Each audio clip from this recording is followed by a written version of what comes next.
Hi, I'm Gary, and this is the first episode of the Commercial EV Musings Podcast. In each episode, we'll be speaking in depth to a company working in the EV sector. It could be someone in charging, installation, networks, roaming, data, pretty much anything. And on the show today, we'll be talking with Amplify EV. Now, this episode is the first in an occasional series I do, which don't fall into the regular EV Musings episodes. Now, those episodes are aimed at EV drivers and those getting into electric vehicles. But occasionally I get approached by companies who work in a slightly different segment of the EV sphere, and having them on the main podcast is probably not appropriate, but I still want to have a discussion with them. They might have products that are not necessarily appropriate for EV drivers themselves. I mean, do you know many people who want to buy 400 kilowatt ultra-rapid chargers, for example? Or they may be aimed at a business-to-business market rather than a business-to-consumer market. And that's why I put together the Commercial EV Musings Podcast. Now, you won't find these in the normal EV Musings feed, but if you've got a specific niche or product or company that I find interesting, I'll come and chat with you about it. Now, if you find these episodes interesting, make sure to subscribe and leave a comment or a like, and it always helps. This episode is proudly sponsored by Amplify EV. Amplify EV is a consultative technologies and services provider. They design, build, operate, and maintain high-performing charging networks. If you're building public charging infrastructure, or are planning ahead for fleet electrification, reach out to the Amplify team. Have the conversation early and get it right first time. Today we're diving into electric mobility, bold leadership, and what it really takes to power change in a fast-moving world. So buckle up, plug in, and let's get started. And today we're looking at Amplify EV, and to talk to us about that, I'd like to welcome Anne Buckingham and Stuart Douglas. So, welcome to the show. Can I start by asking the two of you just to introduce yourself to the listeners and the viewers, who you are, and what is the job that you do within Amplify EV, please? Thank you, Gary. My name's Anne Buckingham. I'm the Chief Commercial Officer at Amplify EV. I work alongside Stuart in the Amplify business, really with a focus on partnerships, relationships, and commercial development. Hi, Gary. I'm Stuart Douglas, Chief Operating Officer at Amplify EV, primarily focused on scaling up, establishing the operations, whether that's project delivery, maintenance, all of the back office services that we provide. Let's start and sort of get to know you as individuals. Anne, tell me a little bit about yourself. What's your background? Education, for example. Let's start there. Education background is not so exciting, but have a degree in business management with a specialism in systems practice. So really that was all focused about different ways of managing complexity, whether it's information or strategy. So yeah, that's my education background. I did that later in life. So I did that when I was mid-30s, so last year, Stuart. So yeah, that's my educational background. So did you take a break from work to do that? Was it done alongside? What No, were you doing? I did it alongside. I think, look, we'll talk about how Stuart and I find each other working so well together. And I think that's the difference in styles and personalities and skill sets. I think for me, I absolutely love thinking about strategy and thinking about concepts, but where I'm best at it is when I can apply it to fixing something in front of me. Home life, work life, I'm a real fixer. So it was the same with my degree. I got impatient with the standard education system once I'd gone through the normal levels. I absolutely believed that I could plough straight into work and I didn't need a degree. And to some extent, it was probably true. I got into the workplace, I loved it, but there was a time and a place where I needed to go back and get that. And doing it when you'd got the practical part of it in front of you, I think was probably the most satisfying. Indeed. Now, you mentioned children. Talk to me a little bit about your family. So married to the long-suffering Mr. Buckingham. We're coming up for our 30th wedding anniversary this year. I'm going to leave all of the traditional jokes there, but I guess they apply. I've got two adult children. So I have Jack, who his education focused on cybersecurity and forensics from a technical perspective. Absolutely an image of his father and not me in that level of interest. And then our daughter, Abby, who did a master's degree in climate change and is focused on ESG and social value and looking at carbon offset projects. So both kids have kind of gone very different ways academically. They couldn't be more different. Abby is teetering on the edge of moving back out again into her own world. And I whisper gently, not looking at Stuart as part of this conversation, but I'm also a grandmother to Jack's son, Arthur. We've identified that you're married 30 years, so you're obviously a young child bride. Nicely done, Gary, yes. Gary, I am desperate to jump in with some jokes. Don't let him speak. We'll do them offline. And you took the opportunity to go back to do a degree. Does that leave you with the grandchildren as well? Does that leave you a lot of time for hobbies? No, but I think some hobbies exist because you don't have a lot of time. So I didn't ever stop to work, even when my children were young. Also, within kind of 6 weeks, I was back at work. I love the multitasking piece. So my hobbies tend to fit around trying to force me into getting some headspace and some reflection space around work usually. So, and there is some kind of weird crossover with some of Stuart's kind of hobbies and activities as well. So I absolutely love getting out, doing a bit of hiking, like long distance hiking, more gentle climbing than Stuart does. I like to run. I like to cycle. I like to motorcycle. So really they're things that when you're navigating or you're driving or you're riding or you're running, you're focused on that because you have to be, and therefore it forces you to clear your head. So all of those types of activities, I think I love because they're part of the wraparound of who I am when it comes to work. So Stuart, I want to answer the same questions to you. What is your particular background? Ironically, really similar to Anne, actually. Late to education as well, went through the typical school and college systems and got to work. Didn't visit my degree until my late 30s, a bit closer than Anne. I think it was only 4 or 5 years ago that I graduated, but completed a degree in management practice, really focused and oriented around people and engaging people and working with teams. I think a number of years in work, you learn lots of practical skills, but you are left with a few gaps, actually. I think doing that degree later in life adds a different type of value to doing it at a younger age, where you can self-identify where those gaps are and address them and really focus them and apply them in the degree. So I actually found it really, really useful. I'd like to go back and complete a master's when the time's right. That isn't now. I think we're a bit busy, fair to say, but we'll get to that.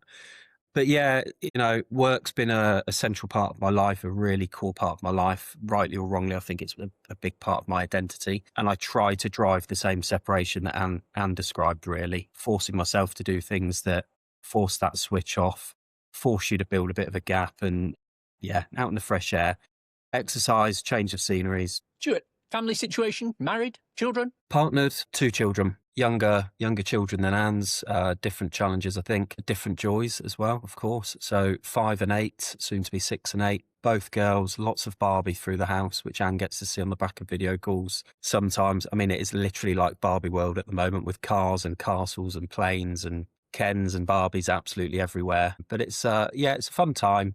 And again, they're really good at forcing that separation from work back from the workspace and into the home, and they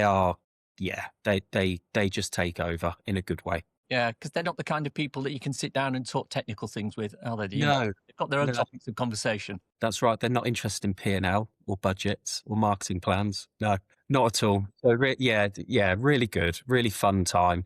I think it's been really challenging if you go back a few years, actually, and you look at work with babies and toddlers and then trying to, again, do the degree that we were talking about. I did that for 4 years. That was a really tough period, actually, doing that at the same time. But everything now is much easier at that age. But of course, work is quite demanding at the moment with everything that we need to do. I think we've moved from traditional kind of work life here to something that's a lot more dynamic. We spoke about the roles and the intros at the start with operations and sales, but the reality is there's a bit of everything all of the time that kind of bubbles away in the background. So it is really important to try and find that balance. And when you have spare time and you're not playing Barbie with the children, do you have any hobbies? I mean, the temptation to just say red wine, and Alan will agree, is, probably dangerous.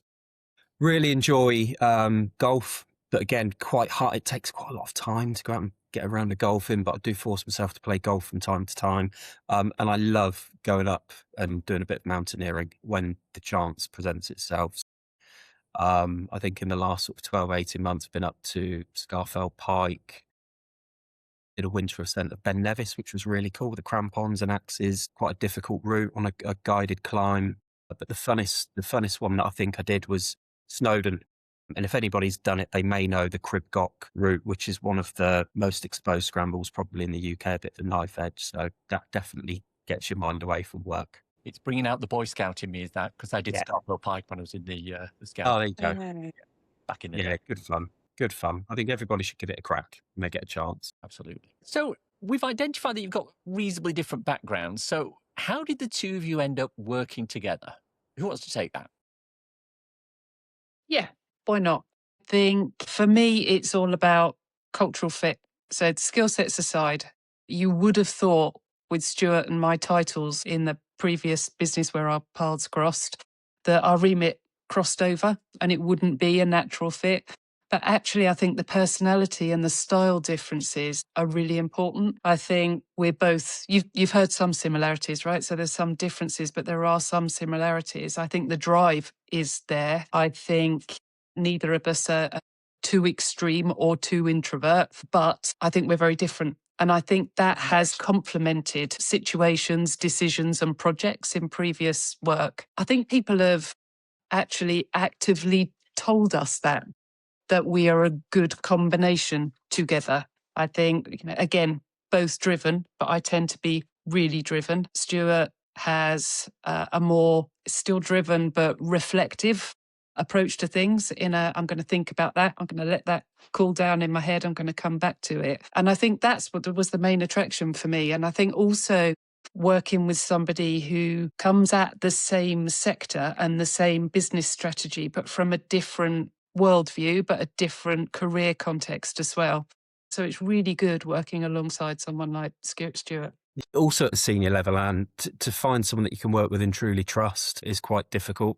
And that's something that we've found and we've built through various means over the last sort of 12, 18 months. And that's been really important. But absolutely, we've both been through those channels and become managing directors and understood what that entails and what that looks like. But my background has been more or less entirely operational, with Anne coming through, as she says, sales and commercial. So when you bring that together at the top to drive something new to the market, that's a really natural fit. And there's, so many benefits to that. So if I was to throw a semi-obtuse question into here, Stuart, how difficult has it been working with Anne? What a great question, Gary.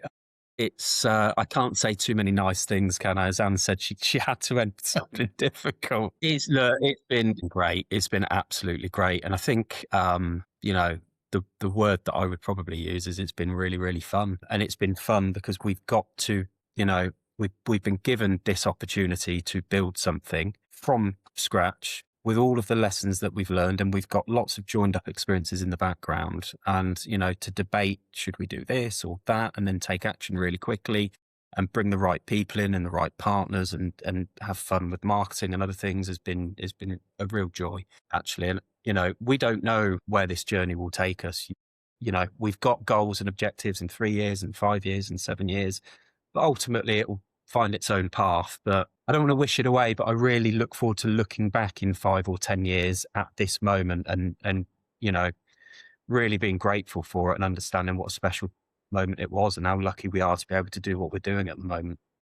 So you talked a few moments ago about the yin and yang and how you both work together. So Stuart, what are Anne's strengths that complement your weaknesses? I rely on Anne's experience more than anything else, I think. So as she mentioned before, I'm quite reflective. So sometimes decision making, I try to think through all of the different outcomes. And Anne actually can get there a lot quicker than me sometimes because she's been there and she's done that, or she's had exposure to things that I might not have had exposure to.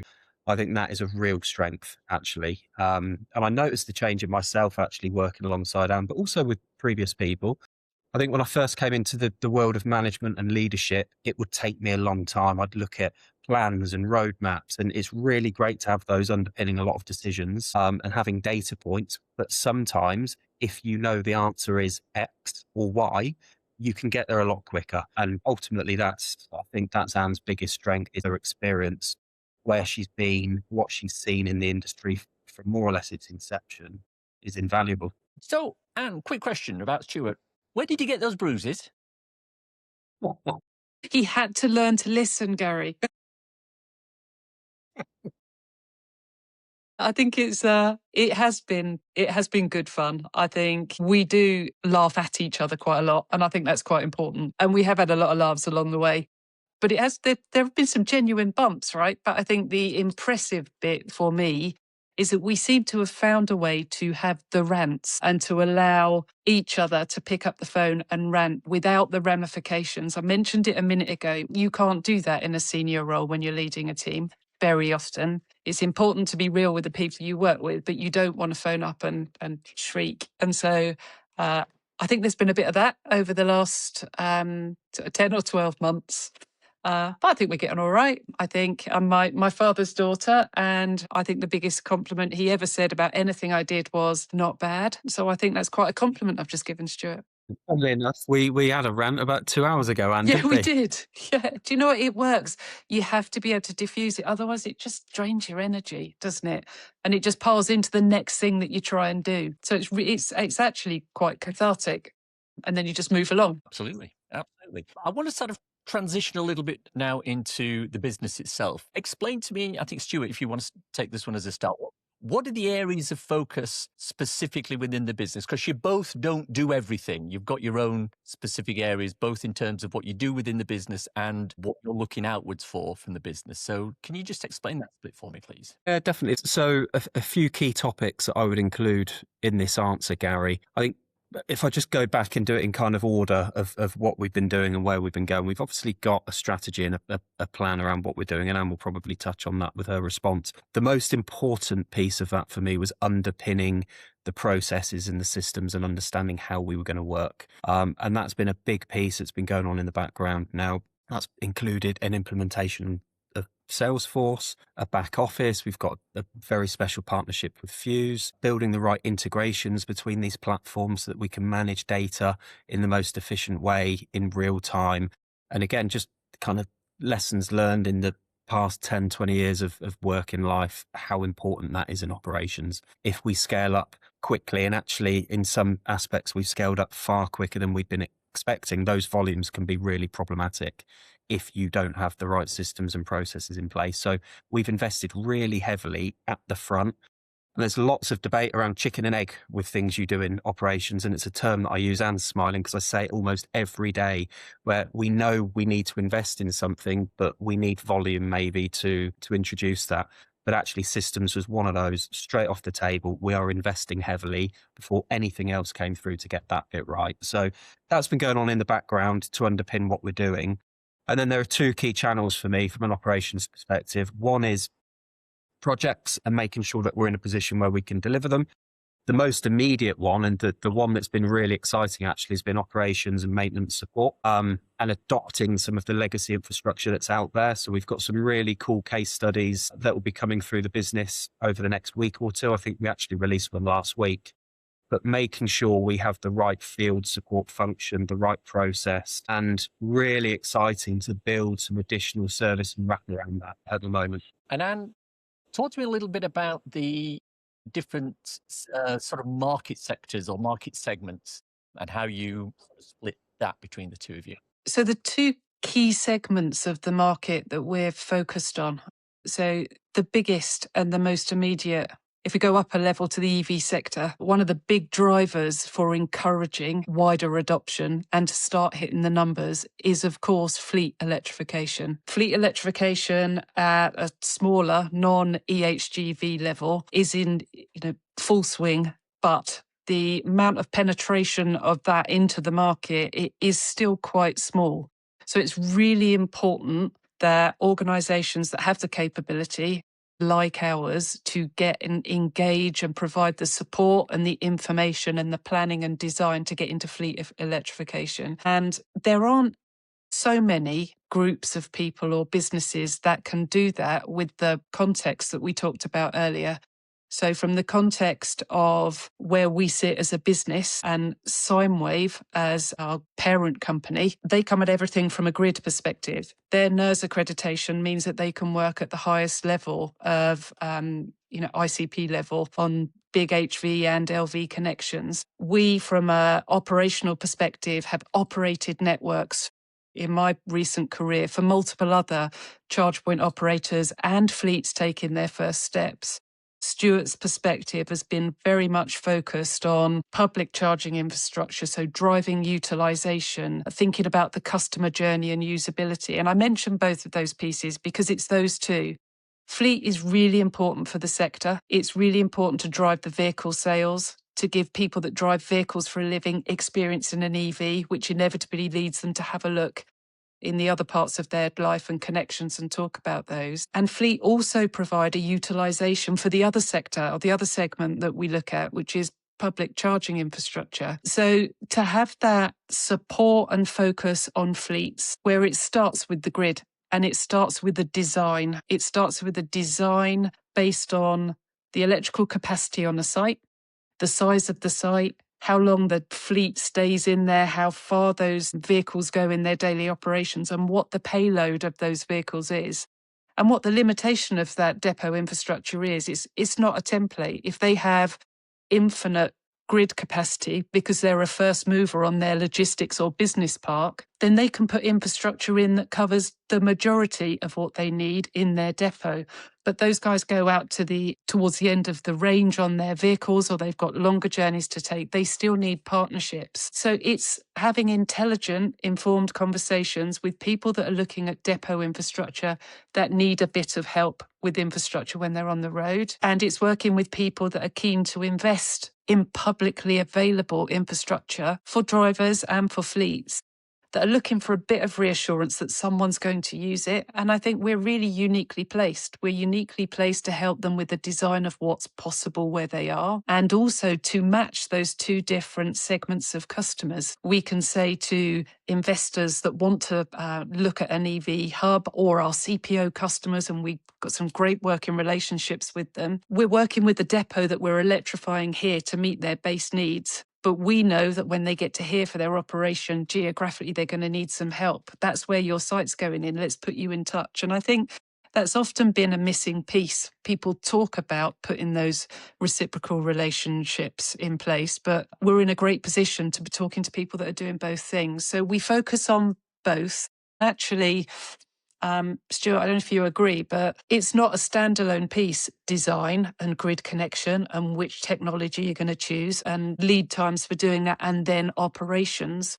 We design it to make it operationally excellent, and then we deliver that excellent operational service support. So we often talk together, and we cover the two areas very differently, but we talk together across those two segments. I guess last point is Stuart's background is leading, building, managing and growing a charge point operator network in his previous career life. So of course that adds a really useful conversation to the practicalities I'm usually discussing when I'm talking to customers about how we can differentiate their public charging from others. So skill set, experience, and part of the proposition we're both focused on, they kind of come together for most of those customers. Stuart, given what Anne's just said about your background with CPOs, talk to me a little bit about, I'd like to get your take on the EV sector today and how it's changed in the last few years. I think it's unrecognisable almost, Gary, in terms of the decision-making, investment, the types of hubs being deployed.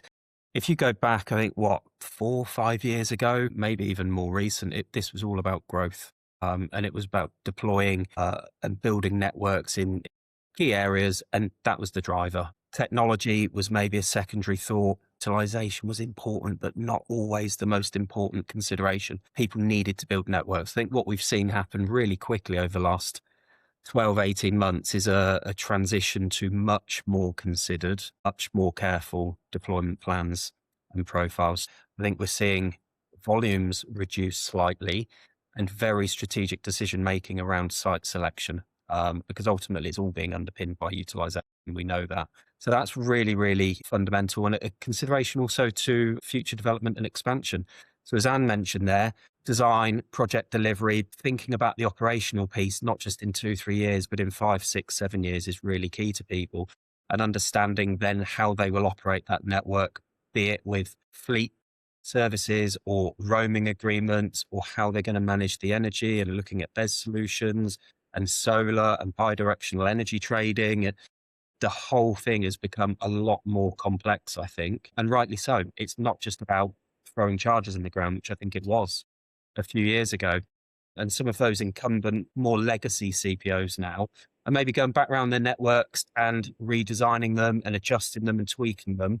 But they're doing that now with consideration for what the demand might be in 3, 4, 5 years. And also just thinking a lot more deeply again around what drives utilization. I think if I pick up on a point that you said there about the CPOs going around and sort of revisiting some of the existing sites, I remember when the very first quote unquote hub went up, which was at the Milton Keynes coachway, and it was 8 50 kilowatt BP, well, I think they were Polar at that time, with a lovely 3-disc canopy over there. That's gone, as far as I know. We've gone to the stage now where we've built that, we've used it, and it's gone. People have moved on from that. So I think that's kind of indicative of where we are. It is. And again, some of the investors, developers that we're working with at the moment are looking forwards. They're looking at demand profiles now and in 3, 4, 5 years, but they're making sure that the infrastructure that they're putting in can support different expansions and upgrades in the future. So whether that's bigger ducting, whether it's bigger substations, whether they're pulling in over-spec cables,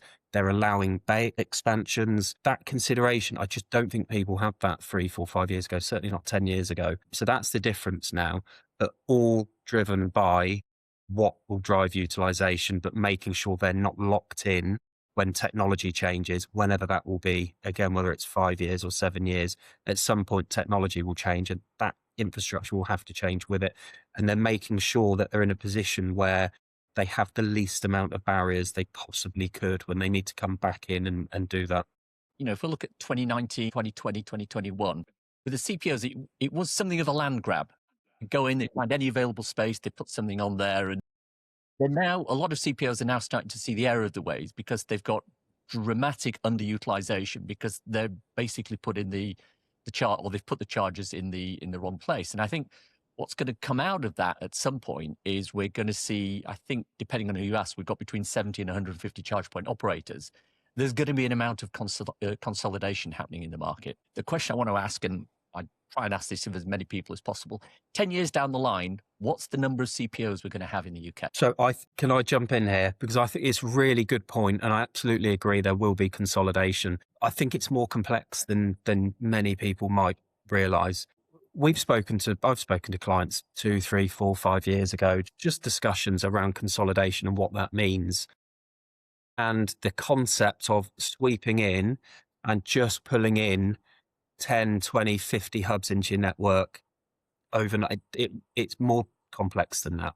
So you need to consider the technology, you need to consider the tariffs, the branding, the driver experience, the bay width, what happens with the customer journey when they're on site, what happens with the technology partnerships, the O&M wraparound.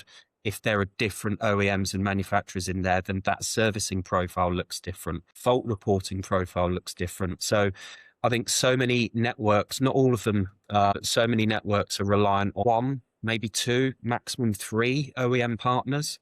So to start to expand that and go, actually, we're going to adopt 7 or 8 or 10 manufacturers, and we're going to migrate them and consolidate, that is quite a tricky piece of work. So I think it might be slower than people realize that the full consolidation where you get the full rebrand and the experience is exactly the same. There's a bigger piece of consideration there. How many CPOs will we have?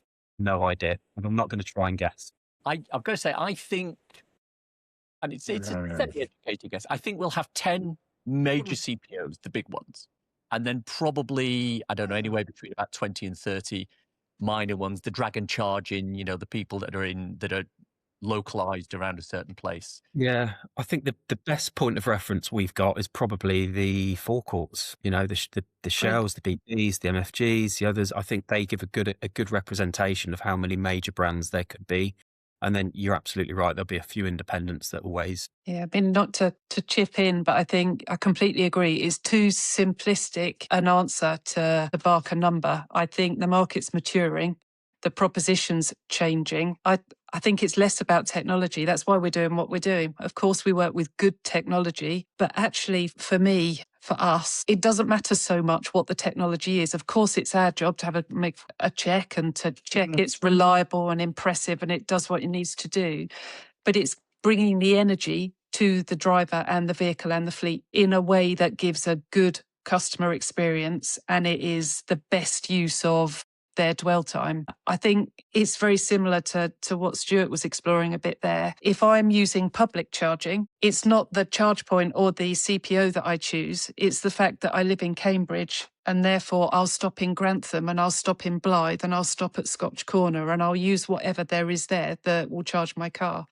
And then I will charge at home because I'm lucky enough to have a drive in rural Cambridgeshire to put my car on. And I will find a somewhere where I'm dwelling for a few hours to do it the other end. So I think there's a big difference between the big forecourts. I think there's a finite number there, Gary. The strategic road network that we've all been talking about for a long time, that's where the premium price, ultra rapid CPOs will condense and put their infrastructure. But it's bigger than that now. I think there's community charging and there is destination charging that has some type of, whether in supermarkets, a reward system, but for EV charging, it's almost a social value type message. Do you go to your local National Trust site and leave your car and charge it when you walk because it's a contribution to the revenue of that site? It's changing. Some will last and see it through and some won't. And I think Stuart and I talk a lot when we're talking about Scotland and some of the early local authority projects in Wales about stranded assets and our determination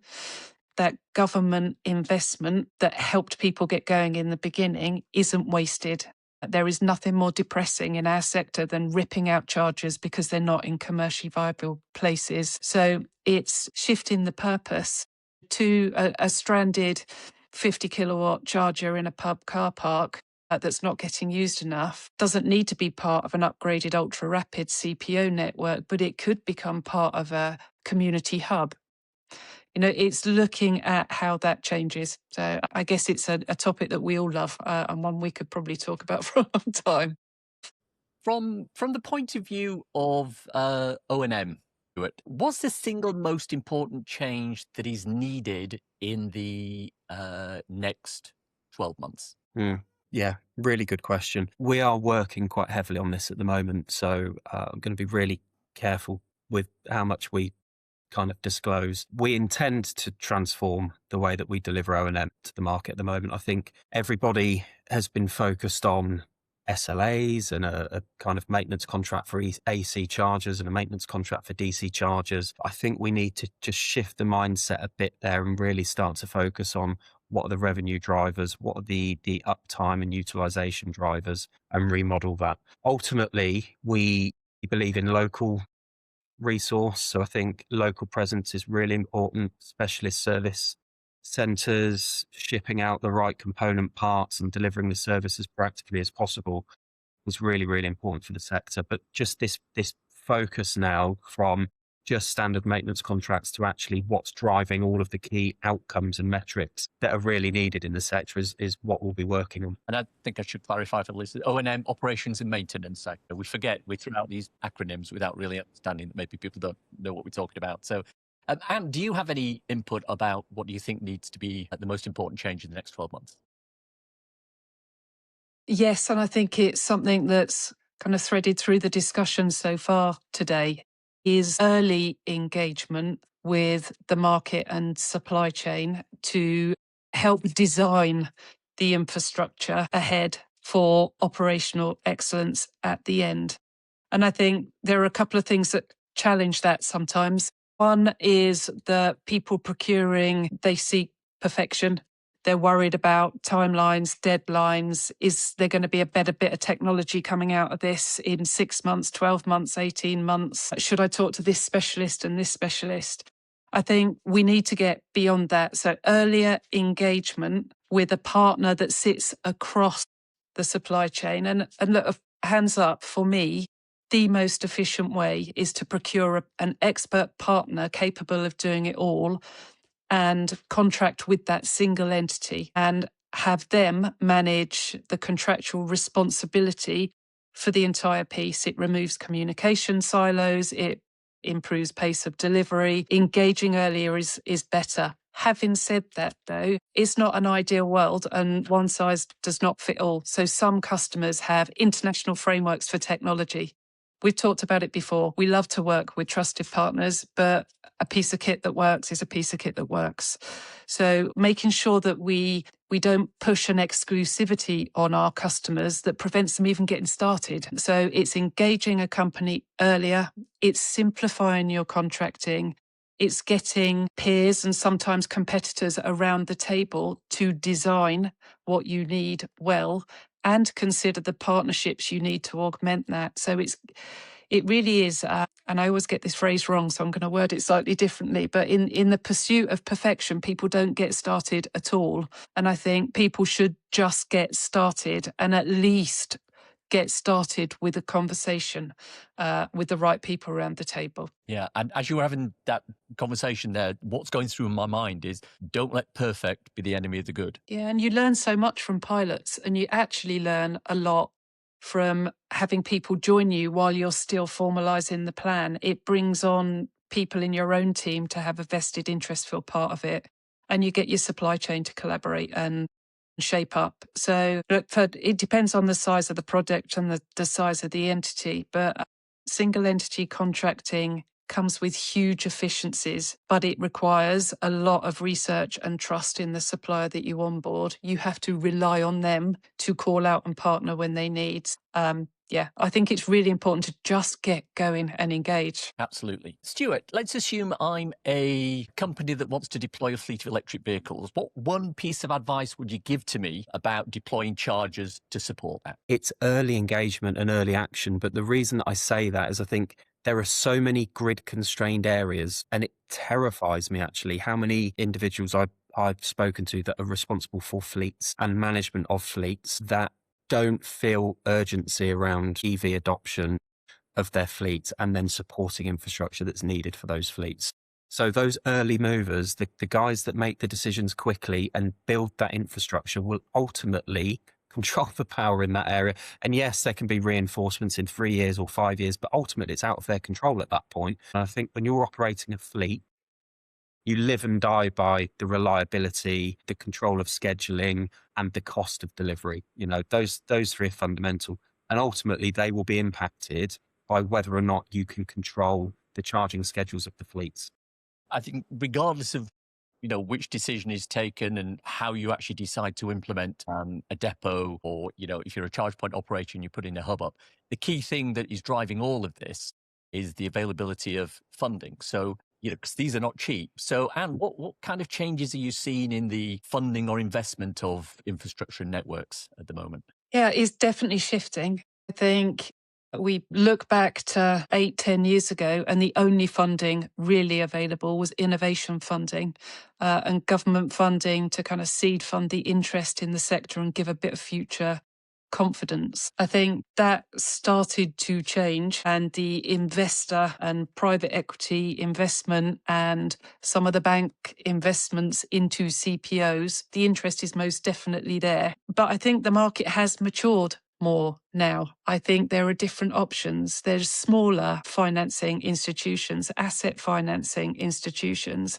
that will look at putting financed infrastructure into smaller sites. It's not just traditional pots of money in bigger businesses or smaller businesses having to hand that out to others. So I think appetites are changing. We see some great bits of investment in some of the bigger CPOs. There's been some debt funding coming into those, as well as the more familiar private equity funding. So I think it's a conversation that should definitely be taken into a bit more detail for projects. Absolutely. Is there anything either of you would like to tell the listeners, the viewers, before we bring this conversation to a close? I think for me, again, the theme throughout has been we've set up our business and our business plan to bring together lots of different perspectives of 10 years or so experience in this sector. That coupled with the experience or the inexperience that customers are facing at the moment with their fleet of electrification plans, I think we are incredibly keen, of course, to help people with public or fleet electrification projects. But we're also incredibly keen to stay part of that conversation, to understand as people approach fleet electrification from a different perspective. So for me, the call to action is the most beneficial piece for large projects and for businesses like Amplify that are shaping our midterm and long-term plans, is to have the conversation. So my ask would be that people reach out either to Stuart or to myself or to the team. We've got a fantastic team building, and there's no commitment there. It is just to share knowledge and to start that discussion. Yeah, I would just add, Gary, we know what we're doing and we've got a really clear strategy, but we are flexible and dynamic because of where we are on this journey.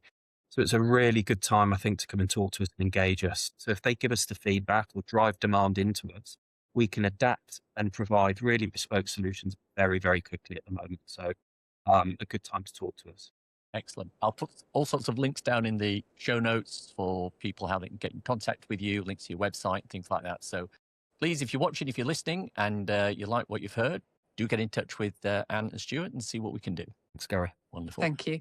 Thanks a lot for your time. Very much appreciated. Well, I hope you enjoyed listening to this episode of the Commercial EV Musings podcast. If you want to be a part of one of these episodes, drop me a line. I can be reached at commercial@evmusings.org. Now, check out the links in the show notes for more information, for the back catalogue information about the Commercial EV Musings podcast, as well as a link to the regular podcast and my newsletter and associated articles. Thanks very much for listening. Don't forget to like and subscribe. Bye now.